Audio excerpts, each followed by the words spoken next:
मी Nitin Chavan, Siddheshwar electronics, Pune Pandharpur road Pimprad. जात्यावरची आटा चक्की की त्याला टाकी कधीच मारायची नाही, हा आपला एक ब्रँड आहे. ही आटा चक्की खरेदी करण्यासाठी संजय कुमार बाबूलाल शहा, केंदूर, कुठल्या जिल्ह्यामध्ये आले? तालुका शिरूर, जिल्हा पुणे. केंदूर या गावातून आज आपल्याकडे जात्यावरची आटा चक्की नेण्यासाठी संजय शहा साहेब आज आटा चक्कीची खरेदी करण्यासाठी आले. तर त्यांना मी गव्हाचा डेमो दाखवतोय. चेक करा, गहू खालचं पीठ दाखवा.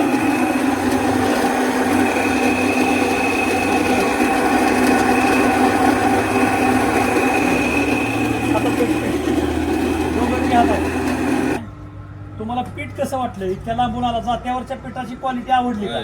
अगदी अगदी मस्त क्वालिटी आहे. पण तुम्हाला ही माहिती कुठून मिळाली? मला युट्यूबवर. आटा चक्कीचा डेमो दाखवला गव्हाचा. तुम्हाला आटा चक्की पसंत पडली का? हो. शहासाहेबांचे मी आभार मानतो आणि त्यांना आटा चक्की देत आहे. धन्यवाद. धन्यवाद.